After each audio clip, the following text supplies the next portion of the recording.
for the past 2 weeks, we're discussing about the core value that as a Christian or us as ACCI member should have.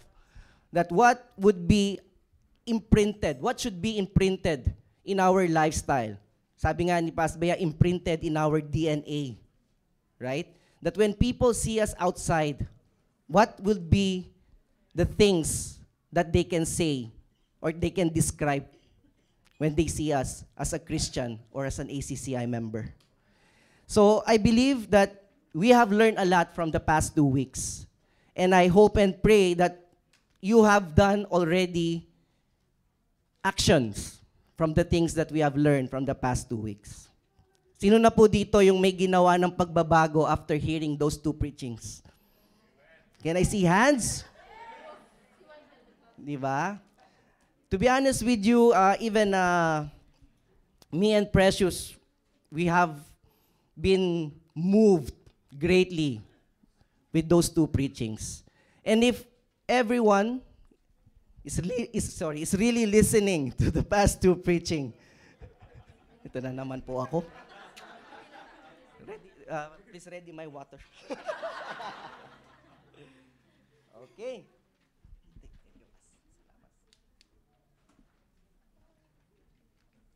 Okay. So, what is the current series that we are in right now? If everyone still remember? Yes. We are in the current series of ACCI God's Family. In here, there's a 5 core value that has been prepared for us by the Lord that will be transferred to Papi, no? To Pastor Willie. That we need to discuss for the next 5 weeks, or so I say for the next 2 weeks, because we're already on the 3rd week right now. So in here, our anchor verse is coming from John chapter 1, verse 12. It says here, "Yet to all who receive, to those who believe in His name, He gave the right to become children of God." Who are the children of God? Tayo po yun. Di ba? So this anchor verse is addressed to all of us. Amen? Again, before we start po, I just want to make sure, especially to those who came from vacation, for the past 2 weeks, the first week we discussed about presence-driven. Here we learned that we need to seek the presence of God in everything that we do. Amen? So even those little things or little activities that we do in our daily lives, we need to seek the presence of God. Because through the presence of God, we will have His wisdom. We will have His instruction. And when we have this in our life, we can make sure that we are walking to the path that God has prepared for all of us. Amen? Last week, what was last week preaching? Yes. So last week we learned about it was preached to us by Pastor Jonas that we as ACCI family, as Christian, our life should be a life of prayer. It's not only our lifestyle, but us as ACCI members, as Christian, prayer should be a part of our life. Amen? So for me and Precious, when this was preached by Pastor Jonas last week, ang daming learnings. There's so much learning last week. But what really impacted us is the thing that when we pray, Precious and I always pray when we are already in the bed. So there's a lot of temptation pag nasa bed na eh. Andun na yung unan, there's you want to cuddle the pillow, you want to pull yung kumot, you want to cuddle your wife, di ba? So andun na lahat eh. But when we pray, don't forget that we need to prioritize God. Amen? So what Precious and I did, before we go to bed, we spend our time praying dun sa aming living room. So we form a small circle, we squat, and we are that's the new place where we pray right now.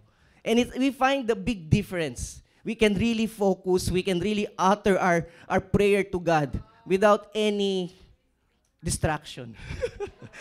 Right?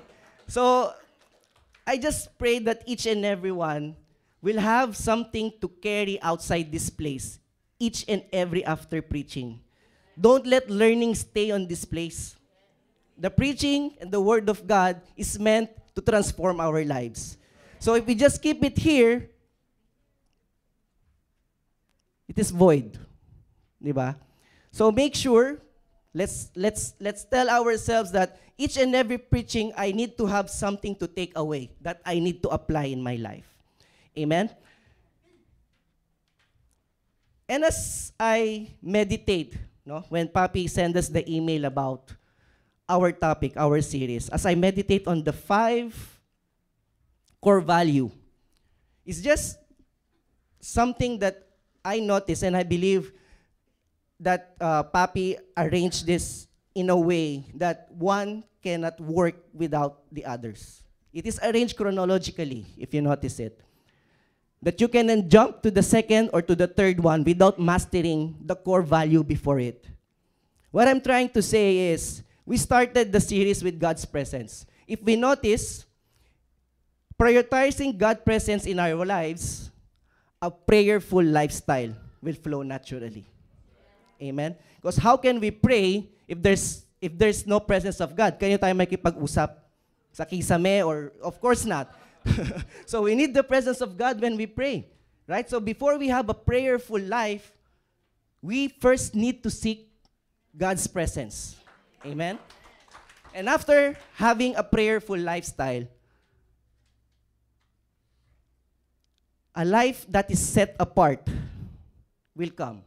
And what does this mean?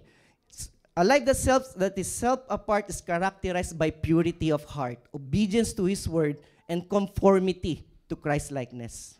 Amen? And this is our topic for today. Because through prayers, we receive the word of God. What is His plan in our lives?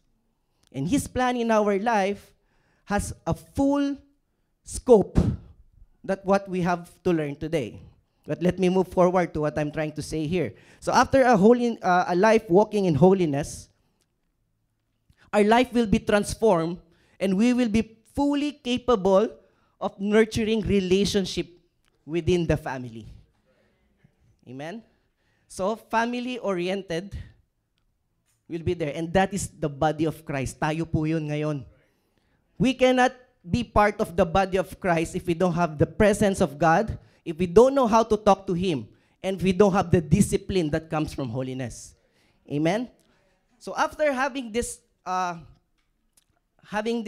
family that's being built by Christ Jesus, together, no? Dito po papasok yung mission focus, that together as one body of Christ, we can fulfill our mission to this world. Amen? And what is our mission? It's the same mission that Jesus told to His disciples. Go and make disciples of all nations, baptizing them in the name of the Father and of the Son and of the Holy Spirit, and teaching them to obey everything I have taught you to do. Amen? So, kapit po tayo for all the succeeding preaching for today, even for the rest of the preaching. Because if you want to be a part of God's mission, we need to acquire all this core value in our lives. Sino gusto maging part ng mission dito ng Panginoon? All of us, right? That's why we're here. So let's stay put as we go to our topic for today, which is holiness. We are already in the core value number 3, and our anchor verse is coming from Ephesians chapter 1, verse 4. For He chose us in Him before the creation of the world to be holy and blameless in His sight. Please join me in prayer. Yes, Lord, once again, I thank You for this wonderful day. Thank You, Lord, for calling me once again to stand in Your pulpit, Panginoon. Lord, I cannot do this without You. Empty me of everything, Panginoon, and fill me with Your Holy Spirit, Panginoon. Let the word I say, Panginoon, everything I say is the word that You want me to speak that will give us enlightenment, Panginoon, from Your word. May You empty our hearts, empty our mind. Give us, open our spiritual ears, spiritual eyes, and spiritual heart, Panginoon, so that may we fully receive your word. Let me increase you, Panginoon, and you decrease me, Panginoon. It is only you I want to glorify in Jesus' name. Amen. Thank you, Lord. So our scripture reading is coming from Ephesians chapter 1, verse 1 to 14. This is letter of Paul to the Ephesians. Okay, so before I read to you the scripture, let me just give you a short background of why this letter has been written by Paul. Okay, Ephesus is a city in Asia Minor, which in the modern day we know this as the city. It's Turkey. All right, so this is the Turkey today, the Ephesus. All right, and it was believed that Paul had his mission journey in this country, in this Ephesus, and he stayed there for 3 years to teach Christianity. So when he wrote this letter, Paul already been there, and he's just writing this letter to the Ephesians just as a reminder for them the importance of the unity in the body of Christ, and for them to have again a spiritual encounter, and for them to pursue Christian living. Amen. So allow me to walk you through to our scripture reading for today. So Paul opened his letter to the Ephesians by introducing himself to them. Sabi niya dito, Paul, an apostle of Christ, Jesus by the will of God, to God's holy people in Ephesus, the faithful in Christ Jesus, grace and peace to you from God, our Father and the Lord Jesus Christ. Praise to be has blessed us in the heavenly realms with every spiritual blessing in Christ. And in verse 4 he said, for he chose us. Paul emphasized that we are chosen by God for his divine will and purpose. And what is that divine will and purpose of God for each and every one of us? Later, we're gonna know what's that. And even he said, before the creation of the world, God has already chosen us, meaning God's plan for salvation has been already established before any creation. Before he created us, God already knew that we will be succumb to sin. That's why the plan of God for salvation is already been there before God created everything.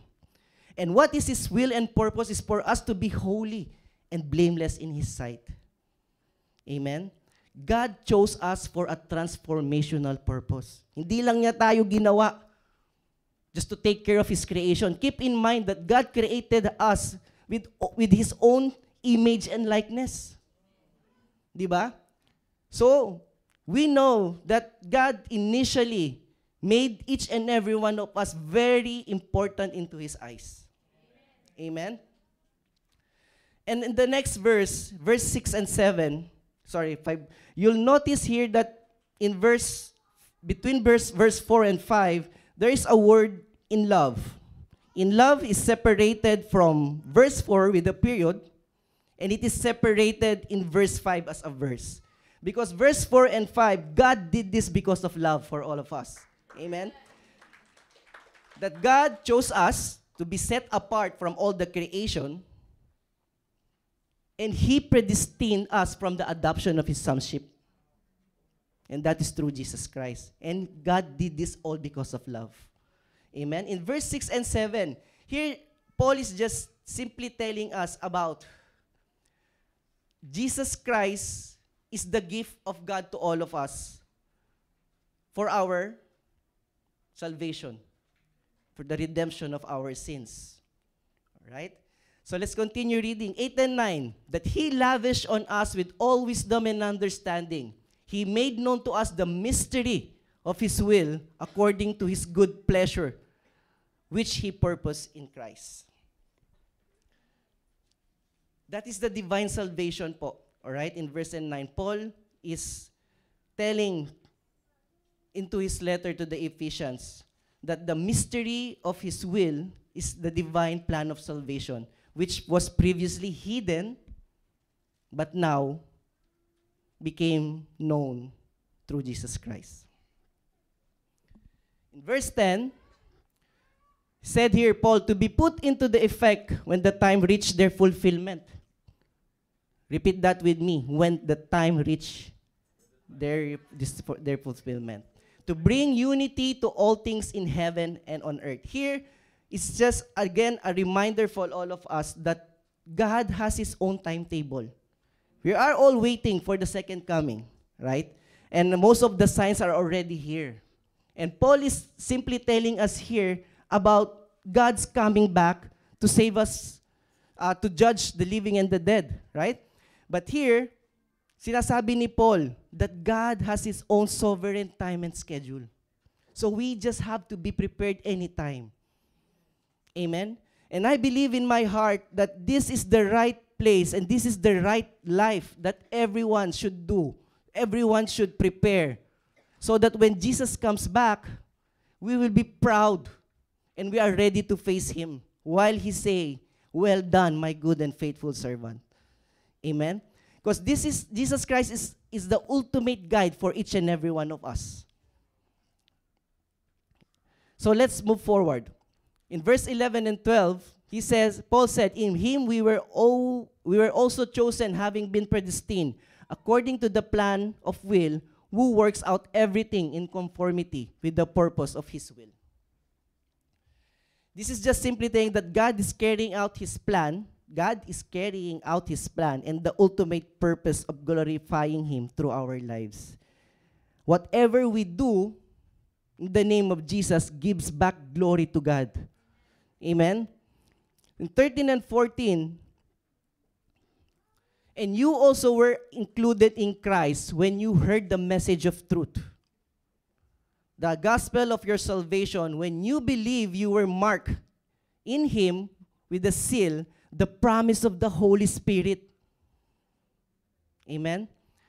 Who is our deposit guaranteeing our inheritance until the redemption of those who are God's possession to the praise of His glory. Amen? So here in verse 13 and 14, Paul is simply emphasizing that in order for us to attain what God planned in our lives, the Holy Spirit has a vital function in our lives. Amen? That without the Holy Spirit, para tayong mga ligaw na tao sa mundong ito. We're living every day, we're exerting a lot of effort to a lot of things, but this will be voided at the end without the presence of God. Presence of God and the Holy Spirit in our lives as our guide. Amen? So here, let's just quickly summarize Paul's message. First is the God's sovereign plan, that we are chosen by God before the foundation of this world. Amen? Second, it's the salvation through Jesus Christ, that whoever believes in Him, who seek for His forgiveness, will be redeemed. And next, the spiritual blessings that comes when we accept Jesus Christ in our lives as our Lord and Savior. That's adoption as God's children. Second is redemption through His blood, forgiveness of our sins, of course, and the sealing of the Holy Spirit. Amen? And lastly, God's purpose and will. That God's purpose and will are fulfilled through Christ. Agree or disagree? Amen. Okay. So, what does our scripture reading have to do with our topic today about holiness? Right? It's a letter of Paul to the Ephesians, telling them about to continue living in a holy life, the importance of the unity of the body of Christ. Paul is just simply telling us here that there is an original plan of God in the beginning, but that has been distorted by the influences of this world. Amen? But despite that, we knew from our reading today that God chose us from the beginning. He set us apart from all His creation. However, the distraction of this world often pull us apart from God. leading to a life of brokenness. When we chase the world and we turn our back from God, expect a life of brokenness that's waiting upon us. Amen? But God foresaw this. That's why from the beginning, He established His plan for salvation through Jesus Christ. So when Jesus Christ came into this world and He walked the earth, He exemplified God's plan to live, that Jesus will live as human. All right? And Jesus, He is the one who perfectly demonstrated the walk to holiness. Thus, despite of the brokenness in our lives, there is a path that we can take for us to be whole again. And that path involves emulating Jesus Christ as our model of holiness. Amen? Thank you, Lord. So, using Paul's message for us today, how can we have a path to holiness by the message of Paul to us through the letter of Ephesians. First is we are chosen by God before the foundation of this world. Okay? So you see again that here, when God chose us, we are set apart by God to have a sense of purpose and identity. Amen? Can you say this with me? Set apart. Holiness in Hebrew comes from the Greek word kadosh, which means holy, to set apart. Amen?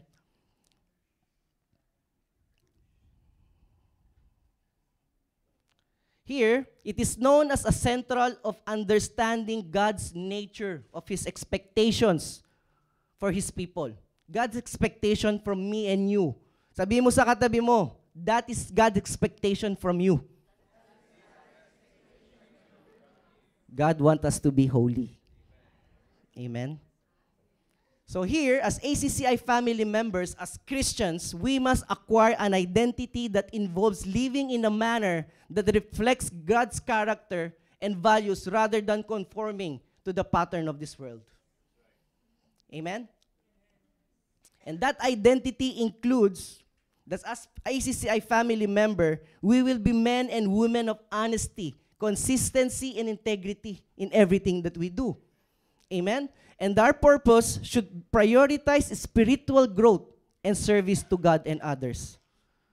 Being Christian, we should have a life purpose that we are the bearer and the bringer of love and light in this world. So let's be always aware that when we are out there, people's eyes are on us, especially if they know that you are Christian. Because whatever we do and whatever we say, people's eyes and ears are really, sabi niya, Kristiyano siya, tingnan mo kung anong ginagawa niya. Right?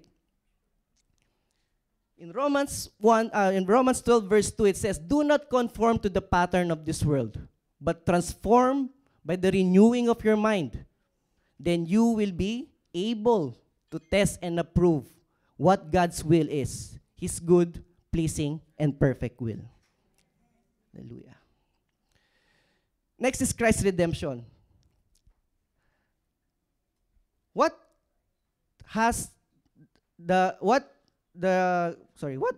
Christ's redemption have to do for us in walking in holy life? Right? Let me just emphasize this clearly, that salvation is not merely forgiveness of sins, but also conformity to the image of Christ. Don't ever think that salvation is a cycle of forgiveness and sinning and forgiveness, sinning and forgiveness. Hindi po yan ang cycle ng salvation. God's will and purpose, that's why there is salvation through Jesus Christ, is when God forgive our sins, this is a part of His holy plan and will to be conformed to the image of Christ. Amen? Because, when our mind is set that, it's okay to sin because God will forgive me, then how we can change our lives if our mind is set in that manner? Amen? But rather setting our mind that when God forgives me, because God's will and plan is for me to be holy and blameless. And when we do that, we know that we are really in the path of God where He wanted us to walk. Amen?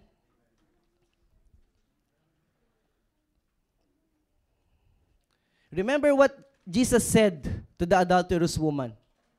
Who remember what Jesus said to the adulterous woman? After He forgave that adulterous woman, Jesus said, "Go and sin no more." Amen?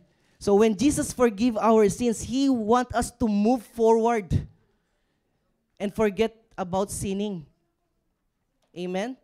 Uulitin ko po, please, let this be one of our takeaway today, that salvation is not a cycle of sinning and forgiveness. Hindi lang po yun, hindi po yun ang cycle ng salvation. There's a deeper meaning for the salvation of God through Jesus Christ.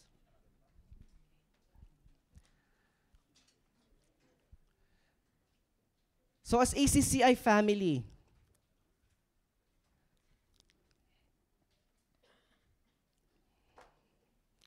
Christ's redemption tells us that our lives should be intended to lead both believers and non-believers in this world.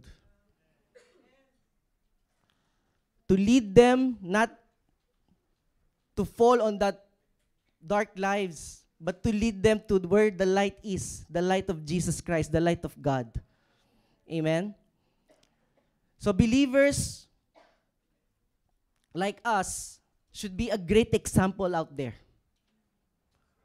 How we value the salvation of God through Jesus Christ. Yes, there is forgiveness, but let's not take that forgiveness to a license to sin again. But rather, to pursue Christ-likeness in our lives. Amen?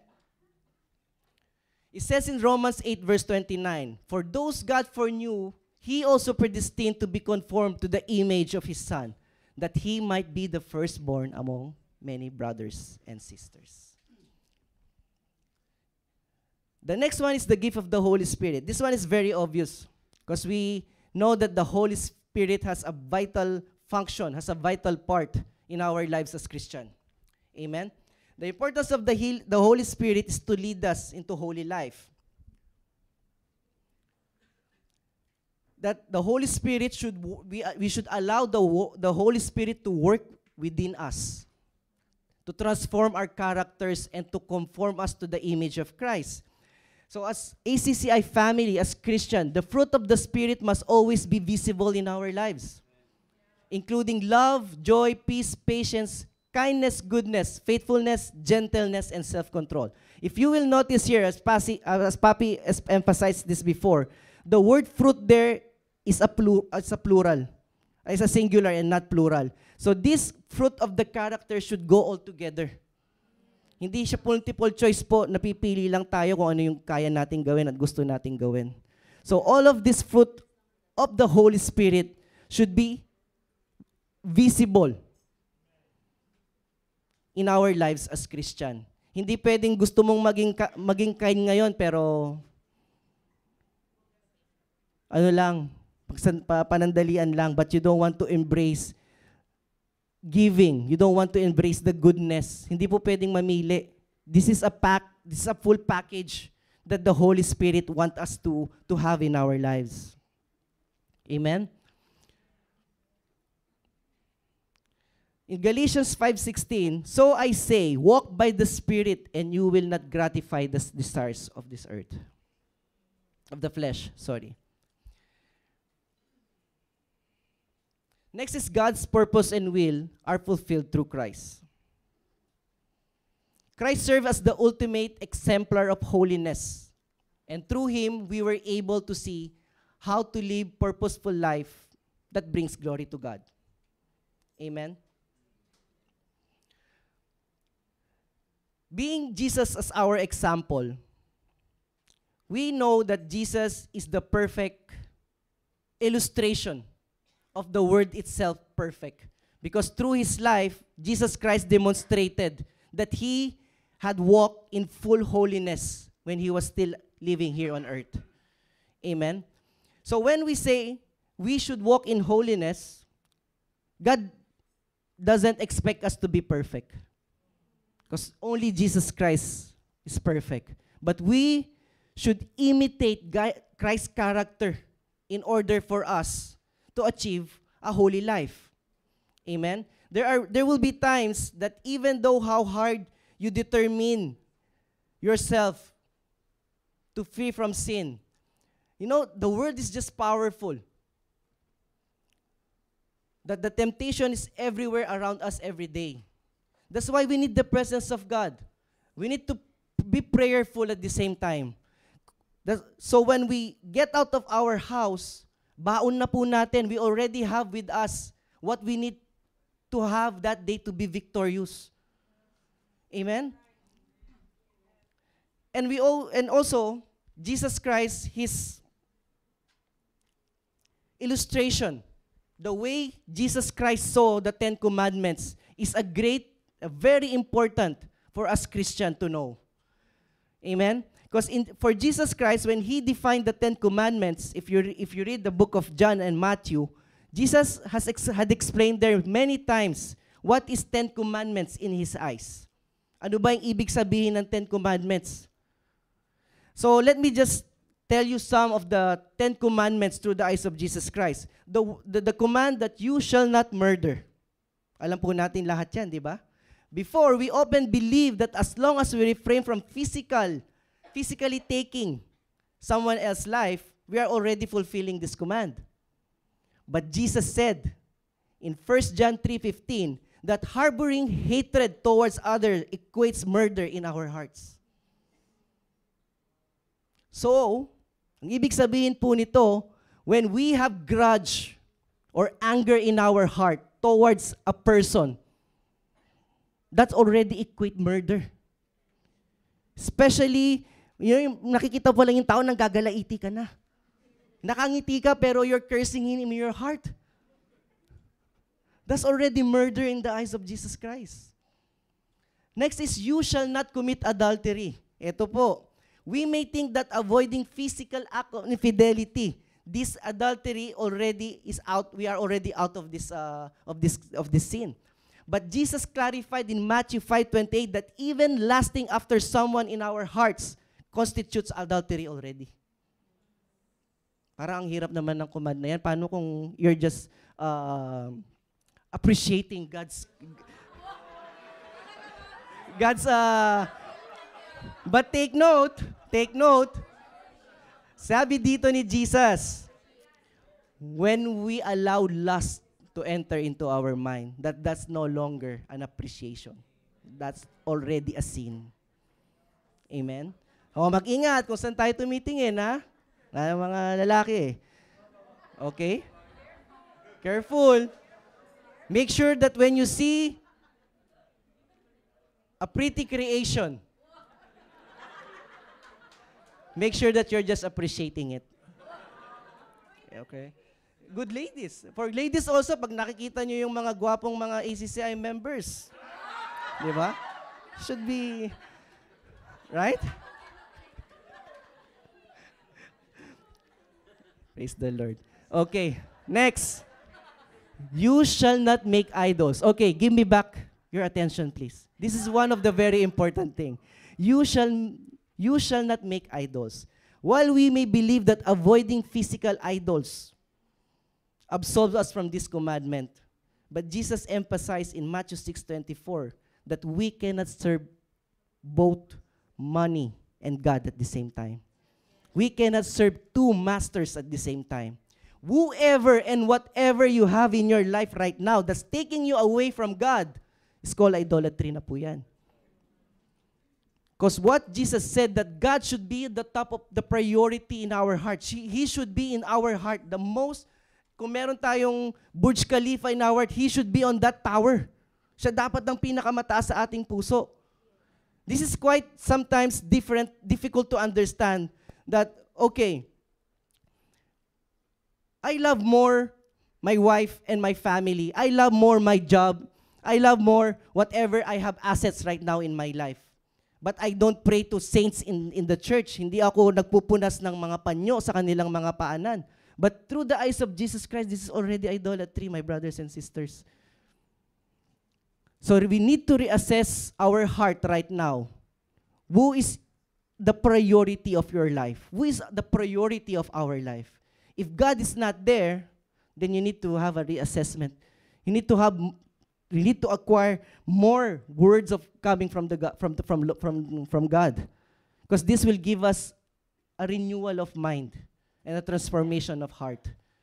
And then from then we will learn that God is the one that makes everything, and He is the fulfillment of that life that we call joy and peace. We can only attain this through Him. Amen. So if we move forward, through Jesus, our lives are directed towards the renewal of our minds and the transformation of our hearts, leading our lives to holiness. As ACCI family, we must follow Christ's example and imitate His character, drawing both believers and non-believers into the alignment with God, with all His will and purpose for our lives.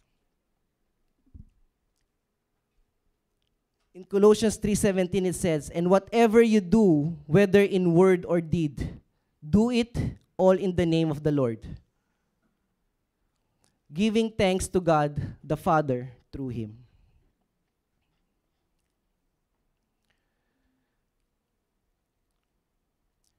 My dear brothers and sisters, holiness is a lifelong pursuit that aligns our heart and action with God's purpose and lives. The road to holiness is not an instant achievement. Hindi po siya parang cup noodles na pag binuhusan mo ng tubig, it already served its purpose. No. Rather, holiness is a continuous journey that we need to observe in our daily lives. Amen? And in order to attain this, we need to step forward and to take what it requires in our lives. As I mentioned a while ago, in order for us to know what God's will and plan into our lives, we need to seek for His presence, and we need to talk to Him through prayers. There, He will reveal to us kung ano ang plano niya sa iyo at sa akin, sa iyo at sa ating lahat. It is very important because we don't want to pursue things in this world that at the end, it will just remain void in the eyes of God. Most of us here are tiring ourselves with so many things at work, tiring ourselves with things for our personal intention, to look good, to have more money. But at the end, this will just stay here on earth. Wala pong makikinabang dyan. So rather than pursuing those, why we don't pursue something that we know that God has, that will prepare for us there. And that's the crown that God's waiting for us in the seat of Jesus Christ. Amen? You know, while I'm preparing for this preaching, I've been confronted with many aspects of my life that need reassessment. I was rebuked so many times. I even asked God, Lord, ako ba talaga yung gusto mong mag-preach ng topic na to? Because I knew in myself, especially when I came across with all the message of the Lord to this preaching, I knew that I have a lot in my life that still need reassessment. But that time that I'm becoming, when there's a lot of question already in my mind, God revealed to me, yun nga, that holiness is a journey. And so God allowed me to reflect on myself towards holiness. Ano na ba ang nangyari sa buhay ko? May nagbago na ba? Is there anything that's changed in your life since you become a Christian? And I believe most of us, all of us should have changes already in our lives. Amen? Ano na ba ang nabago sa pagkatao natin since we became Christian and we surrender our life to Jesus Christ? May talab ba sa buhay natin yung mga natututunan natin? Do we do an action whenever there's a preaching or whenever there's a word of God that has been preached to us? Or we just let it enter to our ear and go out the other? If we do like this, if we don't do any action to whatever God is telling us every day, tayo po ay matetenga kung nasaan tayo. We cannot move forward to what God planned and will sa buhay natin. Amen? So, God showed me those first tiny step. Those first tiny step that He allowed me to take during my first walk in holiness.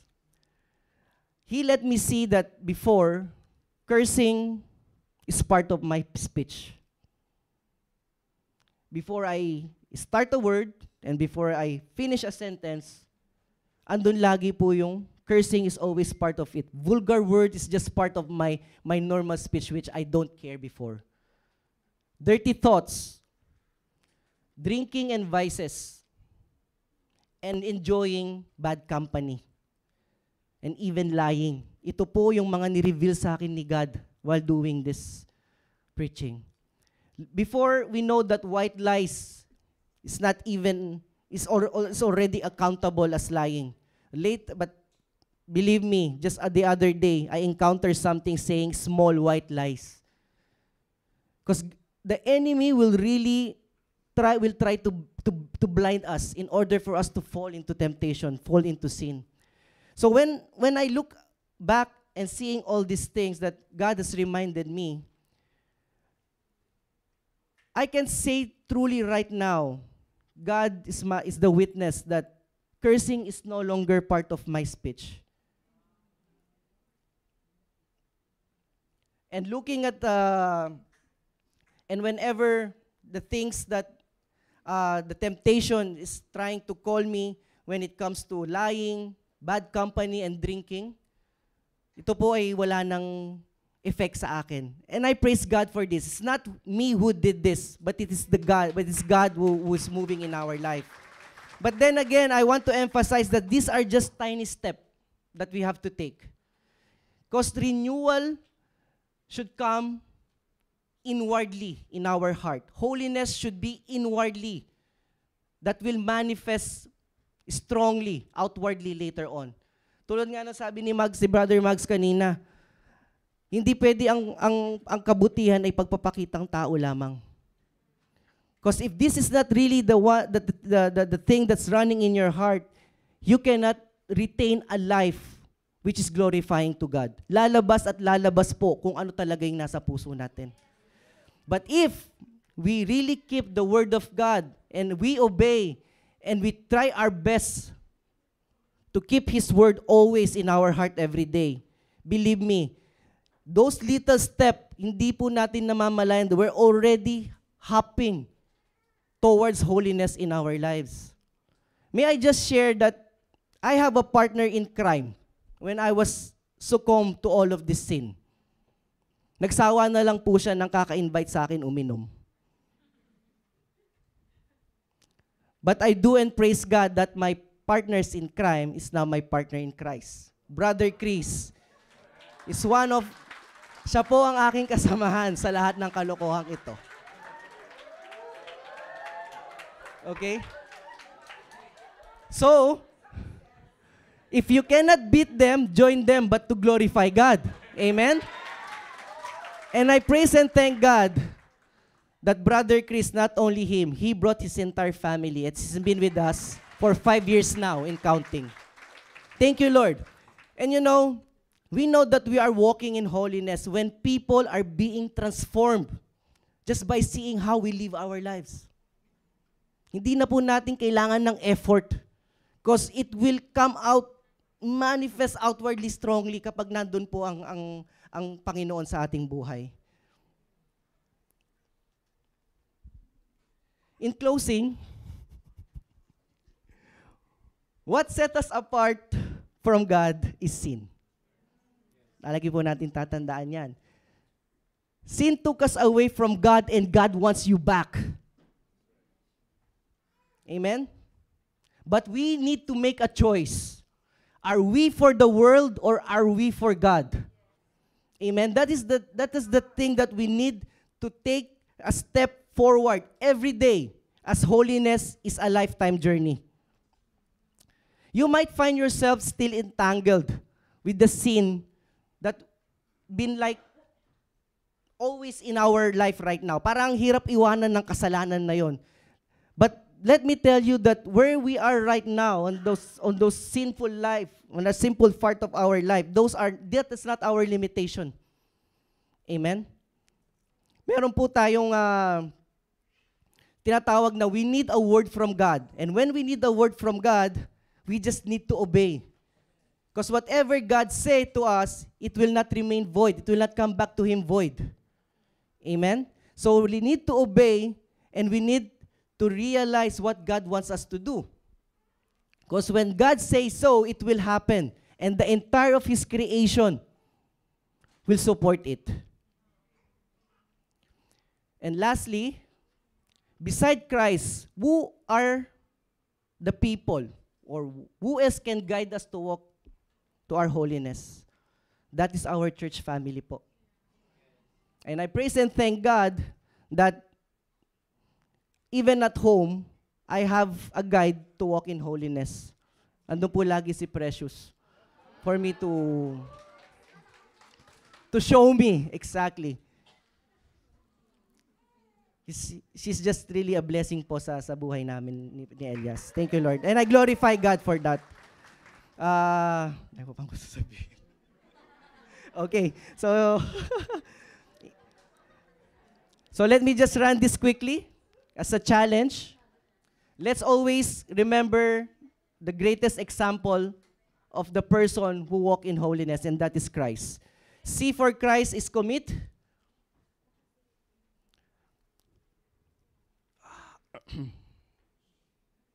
Commit to take intentional step towards greater obedience and purity. H in Christ is honor. Honor God in everything that we do. R is reflect. Reflect and take time to examine your life in light of God's standard of holiness. I, identify. Ito, very important po. Identify areas where you may be compromising or falling short and work on it. S is seek. Seek for the empowering presence of the Holy Spirit to transform us from within. And T, this work for each and every one of us, that together, as a family, let's strive to reflect the character of Christ to the world around us. Our memory verse is coming from Matthew chapter 5:16. In the same way, let your light shine before others, that we may see your good deeds and glorify your Father in heaven. All glory to God.